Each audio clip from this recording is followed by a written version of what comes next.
En la anterior entrega os hablábamos, lógicamente, del duelo entre Evenepoel y de Roglic y del resto de los contendientes, algunos aspirantes, yo creo que con fundamento a la victoria absoluta en la carrera. Y claro, muchos os habéis quedado pensando, ¿y los nuestros, y los españoles, y los colombianos, y los ecuatorianos, los latinoamericanos en general? Pues desgraciadamente en esta ocasión la participación no es todo lo boyante que hubiéramos deseado, bueno, ni mucho menos, ¿no? El potencial que tiene el equipo español está muy lejos de los 7 representantes que van a salir en este Giro de Italia. No es casualidad, no se puede decir que haya sido un año particular en el que una serie de circunstancias han incidido de manera especial para que no estén en la línea de salida. Lo anormal es que estén. La explicación es bastante razonable. No hay estructuras lo suficientemente sólidas, ni hay un equipo como pasaba con Movistar cuando tenía una tricefalia, por decirlo de alguna manera, un tridente con el que podía presentarse a las 3 grandes carreras, ¿no? Y no es este el caso, y por lo tanto un equipo español como Movistar es lógico que ponga todos los huevos en la cesta del Tour de Francia y de la Vuelta Ciclista a España. Y no habiendo un tercer corredor emergente, pues es muy difícil presentar un líder. Y creo que en este caso Movistar va a presentar un líder con un cierto atractivo. Estoy hablando de Fernando Gaviria. Pero claro, el resto de españoles no están en Movistar y no están en el resto de los escuadrones, ¿no? Podríamos hablar de Enrique Mas, naturalmente, como líder de Movistar, pero de representación española podemos hablar de Mikel Landa, y no está porque va a elegir el Tour de Francia como principal objetivo y ha cargado muchísimo la primera parte de la temporada. No está Juan Ayuso, por razones obvias, acaba de debutar en Romandía, con que esté en la Vuelta Ciclista a España es más que suficiente. No está Carlos Rodríguez por idéntica razón, las lesiones que le han impedido todavía volver y entrar. También su objetivo es, primero, el Tour de Francia, como coequipier o gregario, aunque con cierta carta de libertad, y luego la Vuelta Ciclista a España.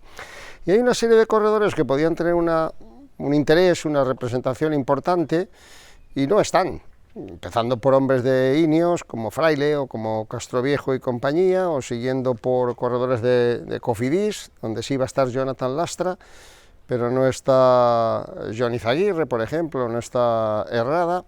Bueno, que faltan casi todos. Por no estar, no está ni Juanpe López, que el año pasado fue, recordadlo, muchos días líder de la carrera, malla rosa 10 días del Giro de Italia, y que en esta ocasión, pues, el Trek decide reservarlo para el Tour y para la Vuelta. A ver, el Giro no tiene capacidad de competitividad, no puede competir con la Vuelta ni con el Tour de Francia, de esto no nos podemos engañar. El Giro vive de su tradición, de su historia, del fervor del público italiano, de 50 corredores italianos que van a estar en la salida a pesar de que no tenga ningún aspirante, desgraciadamente con la baja de Ciccone menos todavía, a pelear por la general, desde un Pipo Ganna que tratará de exhibirse desde la primera crono del sábado ya, hasta un veteranísimo, ilustre e inoxidable Pozzovivo. Hay una legión de corredores que la verdad no parece que tengan mayor objetivo que el de ser gregarios, el de buscar alguna victoria parcial. Y no hay mucho más, por eso precisamente la organización del Giro de Italia, carrera preciosa, pero huérfano, con los problemas de participación que tenía la Vuelta a España cuando estaba en el mes de abril, no nos engañemos, ¿no? Pues tiene que ofrecer un recorrido altamente interesante a un corredor como Remco Evenepoel para que haya alguna estrella en la salida. Está Roglic, está Evenepoel, hay corredores interesantes, como hemos hablado ya, en Ineos, en UAE, en Education First, en Bora, pero hay lo que hay, y entonces el resto de los países pues presentan formaciones, las que pueden, con los 22 equipos profesionales, con mayoría de italianos, obviamente por los equipos invitados, ¿no? Y en España, ¿cuánto hay? Pues 4 corredores del equipo Movistar, los recordamos, los líderes del equipo Movistar van a ser Fernando Gaviria e Yelner Rubio, y ahí van a estar Óscar Rodríguez, Verona, Albert Torres y José Joaquín Rojas, un poco en el papel de, en algún caso, de gregarios importantes, en otros de cazadores de etapa, como puede ser fundamentalmente un Verona, que sí tendría que aspirar a hacer un bonito Giro de Italia. Está Luis León Sánchez, porque es omnipresente, porque lleva el corredor con más carreras, grandes tours, de cuántos están en la actualidad, y no va a faltar en este Giro de Italia Luisle, como va a estar también Jonathan Lastra en las filas del Cofidis y como va a estar Diego Pablo Sevilla, integrante del equipo de Leolo Cometa, que tendrá otro corredor interesante, creo yo, en la prueba, ¿no? Como va a ser Lorenzo Fortunato. Paren de contar, o sea, las opciones de que España tenga un papel relevante son nulas. No, nulas es ofender, y no es mi intención. Si se consigue alguna victoria parcial, si por ahí aparece algún proyecto, de los que hay evidentemente no, nos sentiremos todos enormemente contentos y satisfechos, ¿no? Pero una victoria parcial sería el culmen para la escasa participación, 7 corredores que se van a dar cita en la costa adriática este sábado, ¿no? Sin embargo, en Colombia, donde hay ausencias importantísimas, empezaríamos por Bernal, seguiríamos por Higuita, seguiríamos por Daniel Felipe Martínez, etcétera. Yo creo que hay atractivos más que suficientes, porque los dos líderes, como digo, de Movistar van a ser, para la general, Eilner Rubio, chico que tiene la oportunidad de mostrarse ya a un nivel superior, si de verdad puede aspirar a estos objetivos o se tiene que quedar en un mero cazador de etapas, y Fernando Gaviria, que no es poca cosa. Recordad, no hace tanto, parece que es de la década pasada, las victorias de Gaviria una detrás de otra y su irrupción espectacular en el Giro de Italia. Por ahí yo creo que la expectativa de saber que hay sobre el papel como entre 8 y 10 etapas que pueden llegar al sprint, casi la mitad del recorrido. Luego no será fácil, habrá fugas consentidas, etcétera, pero Gaviria tiene una oportunidad de oro de mostrarse como acaba de hacer ganando la última etapa de Romandía, y un equipo que, bueno, no tiene un treno especial, pero en el que empezando por Canter, siguiendo por Rojas, etcétera, Movistar presenta una escuadra con ese objetivo fundamental, ¿no?, de intentar buscar las victorias parciales con un Gaviria que ya hemos visto que es capaz también de jugarse su baza en solitario y de ganarse su posición, ¿no? Y luego, pues sí, pues la verdad es que Rigobert Urán es la referencia fundamental de Education First, a falta de Carapaz, siempre será ecuatoriano, pero le metemos en ese lote de corredores latinos con verdaderas opciones y con verdaderas posibilidades, pero a Rigo tampoco le podemos exigir más allá de un top 10 en la general, ¿no? ¿Se lo podemos exigir a Buitrago? Pues claro que se lo podemos exigir a Buitrago. Y yo creo que es el fundamental referente del ciclismo colombiano en el Giro de Italia, porque es enorme la progresión que el corredor del Bahrein ha venido experimentando en los últimos tiempos, y porque creo que va a tener una oportunidad de oro. Es verdad que no va a ser líder único en el equipo, porque está Jack Haig, pero es verdad también, por ejemplo, que Gino Mader ha sido baja otra vez del COVID de última hora, y que nadie le va a atar al buitre para que vuelva a demostrar el enorme potencial como escalador que atesora, y sobre todo yo creo que ya la maduración poco a poco para ser altamente competitivo en carrera. No sé si sirve de consuelo, las estrellas no están, esto es obvio y evidente, pero me parece que Colombia sobre todo presenta una serie de corredores que pueden ser protagonistas del Giro, y eso ya por sí será verdaderamente relevante. Pena lo de Ecuador, que no tiene a Richard Carapaz, pero estamos un poco en la historia de todas las grandes estrellas, quieren estar en el Tour de Francia y la mayoría eligen la Vuelta Ciclista a España como final de temporada. Magnífica noticia para la Vuelta, pero pésima noticia para el Giro de Italia, ¿no? Y así con los dos ecuatorianos en liza, que van a ser Cepeda y Caicedo, siempre corredor duro y combativo en las filas del equipo de Education First, pues tenemos sembrado el panorama: 7 españoles, 4 colombianos, 2 ecuatorianos, representación muy corta para el potencial que atesoran estos países, pero lo que hay, y con lo que hay que remar y esperar y desear que la carrera nos ofrezca alternativas y alicientes más que sobrados.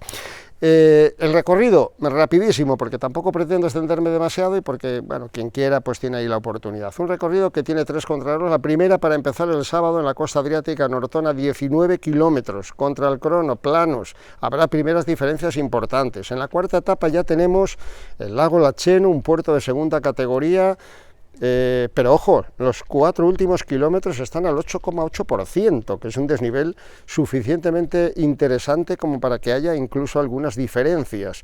El viernes la séptima etapa en Campo Imperatore, no es el Puertaco, pero son 40 kilómetros de subida, en una etapa muy larga, 218 kilómetros, se sube a 2.100 metros de altitud, 40 kilómetros finales de permanente subida hasta coronar Campo Imperatore.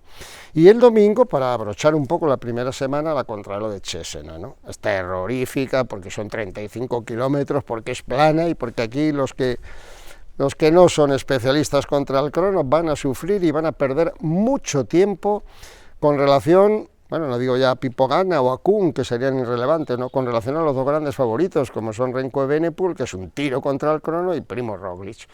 Bueno, habrá que pasar esa primera semana y afrontar la segunda semana, que es un poquito menos exigente. Habrá opciones para fugas y tiene dos referencias fundamentales. El viernes, Crans Montana, en Suiza. Es una etapa dura, con el Gran San Bernardo primero, con la Croix de Coeur después y con el ascenso final a Crans Montana, 207 kilómetros de recorrido. No será determinante, pero es para mí la primera gran etapa de montaña de la carrera.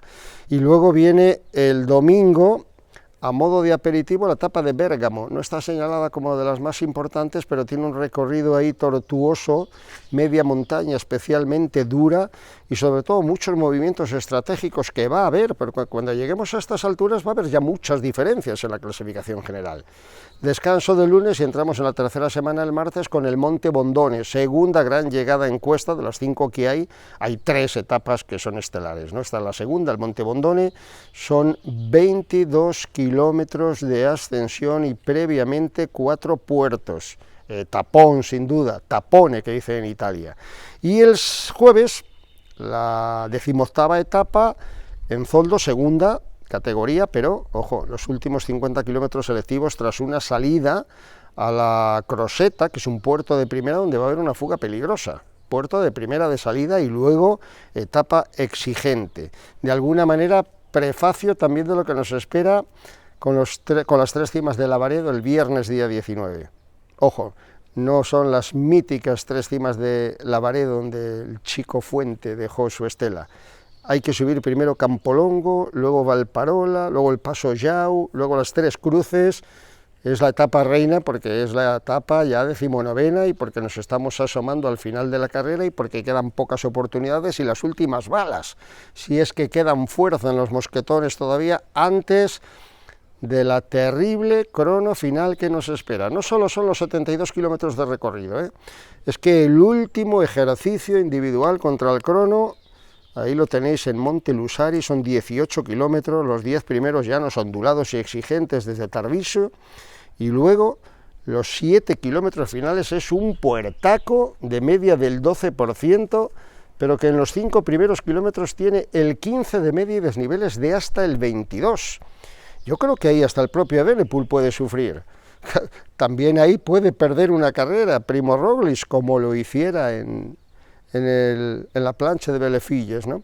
Al final estamos pues viendo opciones, posibilidades finales ya, los estertores de la prueba. ¿Con qué gasolina? La pregunta es siempre la misma.